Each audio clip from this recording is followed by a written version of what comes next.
Welcome to Followed by Mercy with Austin Gardner.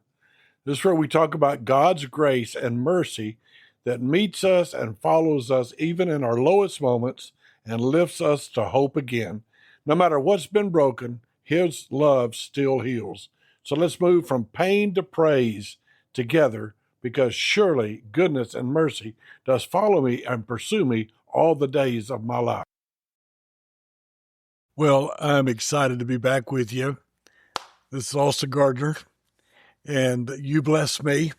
So I just want to tell you, you're not going to believe what's coming up. I want you to spread the word and get other people involved and interested. This will come out on YouTube and here on the podcast like everything is. But I did a 5-day interview, or 5-session interview, all in one day actually, but it'll come out across 5 days. Beautifully done video by a friend that attends our church, and he is a master videographer. I want you to spread the word. It's an interview of Robert and Kelly Canfield, and Kelly has Pompe disease. And so we'll be talking about that. But today, I want to talk to you about the Pharisee in the mirror. You know, the villain we all love to hate. Again, I'm Austin Gardner, and I want to talk to you about a character we all know very well. When you read the New Testament, there's a clear villain. He's the guy in the long robes, standing on the street corner, praying out loud so everyone can hear him, looking down his nose at the sinners.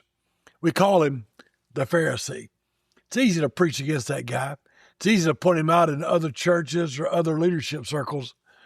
But lately, as I've been reflecting on my 50 years of ministry, and I wrote Pain to Praise, I realized something very uncomfortable. The most dangerous Pharisee I've ever met didn't have a long robe or a street corner.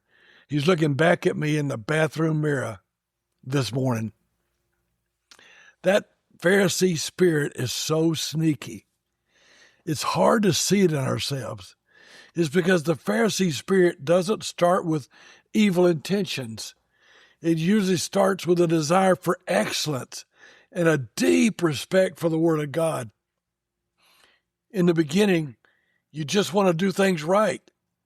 You want your marriage to be perfect, your ministry to grow, your life to be holy. But somewhere along the line, doing things right becomes more important than loving people well. I've been there. I've been the guy so focused on the rules of the mission field or the standards of the church that I miss the hurting people, the hurting person right there in front of me. We use the law as a shield to protect ourselves from being vulnerable. If I follow all the rules, I don't have to admit I'm struggling. If I perform perfectly, I have to deal with my own pain. But as I wrote in my book, so you can't get to the praise if you're too busy pretending you don't have any pain. I'm afraid we're too much like the older brother. When Jesus told the story of the prodigal son, overlooked as the dad who was such a loving and wonderful and kind dad, but even more overlooked maybe is that older brother who said, I did it all right. I am certain that he did not mean to come across like he did. And I never meant to come across like I did. It's so easy to be a Pharisee because you want to look out the window and compare yourself. You want to be able to say, I'm doing better than they are. The blunt, honest truth is we kind of rejoice in other people's failures. We kind of like it when they mess up because when they mess up,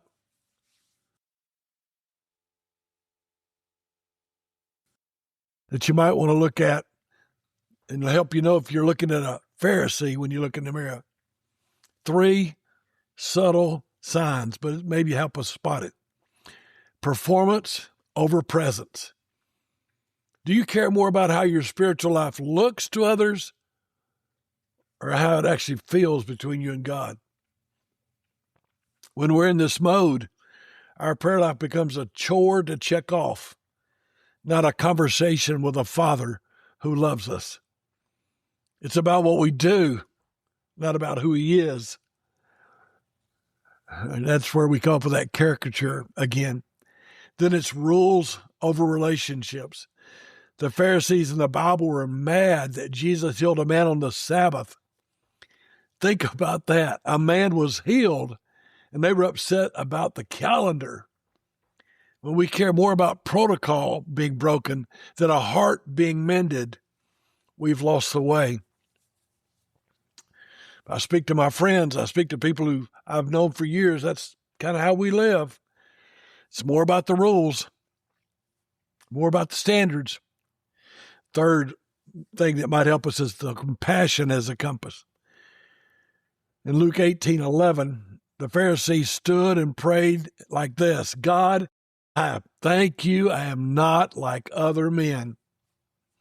If your sense of peace comes from being better than someone else, you aren't standing on grace. You're standing on pride. And pride is a very shaky foundation when the storms of life hit. So what do? How do we break the mirror of legalism? Well, it starts with honesty. It starts by admitting that we're just as much in need of grace today as the day we first believed. Now, that's something we have a hard time accepting. Most of us would say, I was really messed up and God saved me. But we kind of feel like we got. It's kind of how we do it. We got to be honest. We got to admit we need grace. I think of the cabinet of great thinkers I followed over the years, men who understand that leadership isn't about being above people, but being among them. It's really influence. It's the kind that John Maxwell talks about. And it doesn't come from a title or a set of rules. It comes from a heart that people can trust. If you want to kill the Pharisee in the mirror, you'll have to stop trying to be the hero of your own story. Let God be the hero. I have been the hero of so many of my stories. But the truth is, when God brought all of this kind of crashing down in my life, I realized fighting cancer and COVID and all the chaos, I couldn't perform. I couldn't be the strong missionary leader. I was just a man in bed who needed help. And you know what? God met me there more deeply than He ever did when I was performing on the stage. I can honestly say that I've never known God like I feel like I'm learning to know Him now. Oh, God has made such a difference in my life. So if you're listening to this and you feel the weight of trying to be perfect, I want you to take a deep breath. God isn't looking for a Pharisee. He's looking for a child. I want to challenge you this week. Find one area where you've been judging someone else and instead offer them the same grace God offered you this morning. Smash the mirror and look at the cross instead. Thanks for joining me today. If this spoke to you, I'd love to hear your thoughts in the comments. If you're looking for a deeper dive into the moving from performance to peace, grab a copy of my book, Pain to Praise.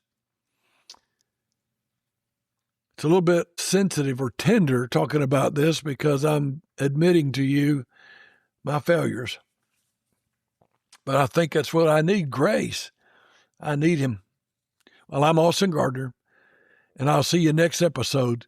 God bless you. Thanks for listening. Thanks for listening to Followed by Mercy with Austin Gardner. If today's message spoke to your heart, share it with someone who needs to know God hasn't given up on them.